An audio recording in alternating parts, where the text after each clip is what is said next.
I'm joined now by forward Stefan Kenic. Stefan, thank you for joining me. You've been in the U.S. now for 3 years. How many times have people mispronounced your last name?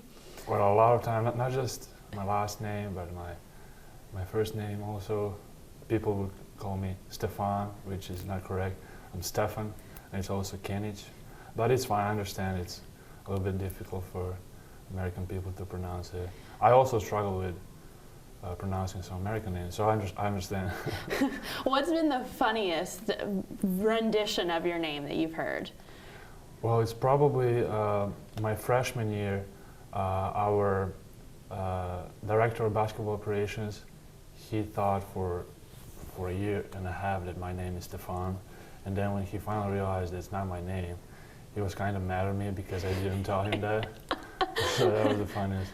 So you're from Serbia, and then you came over to play with Cleveland State University to begin your career here in the U.S. What went into that decision for coming to America to play college basketball? Well, when I was 18, for me, I had two options.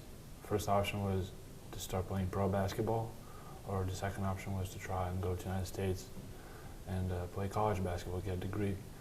So I thought when I was 18, 19, I'm not ready yet for professional basketball, so I decided to come to the United States. So what I did is, all I did was basically just put my highlights on YouTube. And somehow people from all around the United States got my number and started calling me, because I was surprised. Literally after 24 hours, I got first call. I don't know how they got my number, and that's how it started. And I was on a couple of visits in the United States with my father, and I decided to go to Cleveland State because my assistant coach was from Serbia. So, and for me it was, and especially for my parents, it was very important to have somebody who can, be with me, help me in my freshman year, because it was a little bit difficult for me. So that's the main reason I went to Cleveland State. How was the transition like, leaving your family? Not only, college kids leave their families as a rite of passage, but you flew across the world from your family to a country that wasn't your native language. Yeah, well, for us, for international students, it's a little bit different. It's a little bit more difficult because guys here, they can go home for Christmas break, for spring break, 10 days. But then other sports, they go home for winter break almost a month. And for basketball players, it's different because we can go home. I remember my freshman year, I was in the United States for 11 months and 15 days, so almost a whole year, and I went home only for 17 days. And that's very hard because you don't get to see your family. We still talk every day, but it's not the same when you can see them and talk to them face to face. So that is very difficult, and also, like you say, it was difficult. Hardest period for me was my freshman year, of course, because I didn't speak English that well. So there was a language barrier. I couldn't really understand my teammates, my coaches for first 3-4 months. But after that, it got much better and easier for me.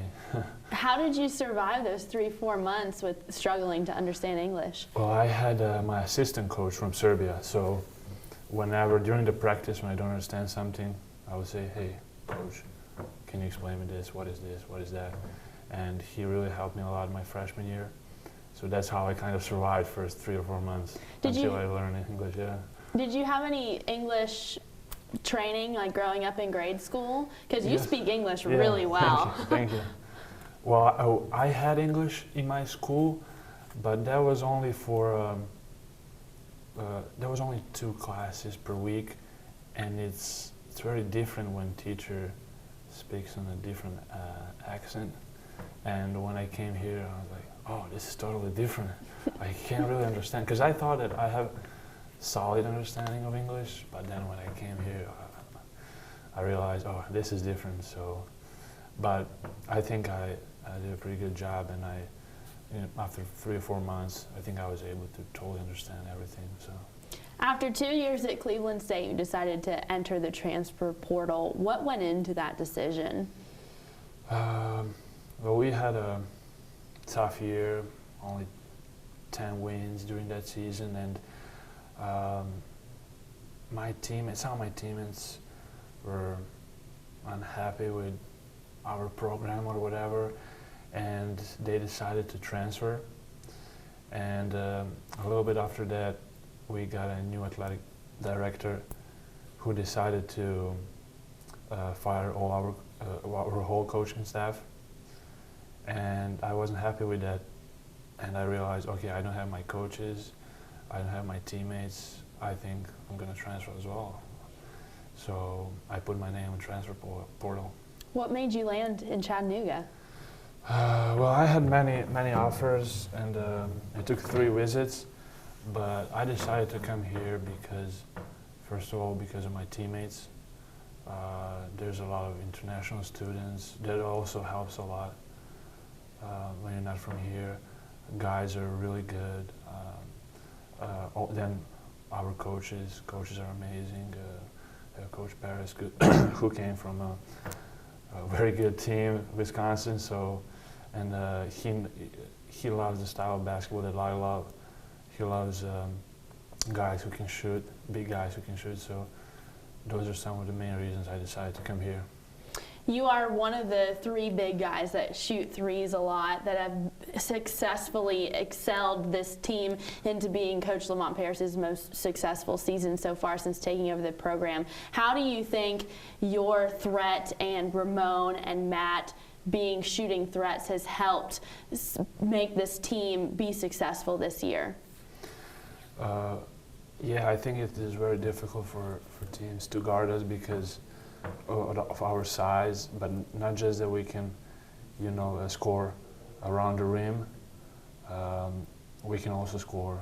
We can shoot threes, and then that becomes very difficult because then you can't really switch. When you switch, you can punish them on the post. If they're not switched, we have open threes. So it's very difficult for other teams to figure out how to defend us. Also, we have Ramon, who's I think right now 11th or 12th in country for percentage per game. His shooting percentage is 62.3%, which is amazing. So if they're trying to help on him, Matt or me are going to be open for 3. So it's difficult for our teams to defend that. 8-7 in conference so far. Like I said, this is Coach Paris's most successful year since taking over the program. You had 4 transfers come in. You, Trey Jooms, Matt Ryan, and another who is redshirting this season. How have the 3 of you helped make this the most successful season for Coach Paris so far? The other 2 guys are coming from big schools. Trey came from West Virginia, and Matt came from Vanderbilt. So they played a lot of big teams and big games. So Matt is a great shooter, our best scorer right now, and Trey, he's probably the fastest guy I know, most explosive guy, and then me, who can shoot, and that kind of, when you put all that together, it looks good, and that's why this is one of the most successful seasons. The most successful season for Coach Paris. On the flip side, this team is kind of piecemealed together, and guard David Jean-Baptiste is the only one who's been here for 4 years. Yeah. How are you guys able to bond so quickly, being from all different backgrounds and all different programs? I think that's our biggest strength. We mentioned that a few times in our meetings that we have a great chemistry between us. Everybody loves to share the ball. There's not somebody with big ego who's like, oh, I want to shoot the ball and I don't want to pass to other guys. No, we always, even when we watch the film after the game, we see a few times when, oh, you probably should have shot that. Don't pass it one more. So we have a lot of guys who love to share the ball and just great teammates to be around. What's going to make you guys successful in the SoCon tournament no matter what seed you get? I think we are a great team because we don't care who's going to score the most, who's going to be the best that day. I think that's our biggest strength. Also, we're one of the best shooting teams. If we have a great shooting day, nobody has a chance to win against us.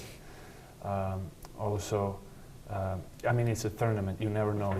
You have to win 3 games in a row, so anything can happen. I know my freshman year, we were seed 8 and we played for a championship, so you never know what can happen. So I would say that every team has an equal chance of going to the championship game, but if we do what we do the best, I think we have a great chance to win. The Southern culture in America is very quintessential. It's very iconic. How does it compare to culture over in Serbia back home? Well, I know when I told my friends back in Serbia, everything is different. Whatever you think about, I mean, music, food, just the look of the cities, people, everything is totally different. So here on the south, I like it here more on the south than on the north because of the weather. In Cleveland, it was really cold, and we were on the lake, so that wind was crazy. So I like it here more in the south. I like people here. I like food here. Yeah, I enjoy it here in Chattanooga. How has the Southern hospitality kind of welcomed you in your first year here at Chattanooga and helped you settle into playing for this team? Yeah, well, here in Chattanooga, I met a lot of people. I actually met a few Serbian people who helped me a lot. Also, my friend from Serbia, from same city, Belgrade. My friend lives with an American family, so during the weekends I go there and dinner. So yeah, I met some people and they're very friendly.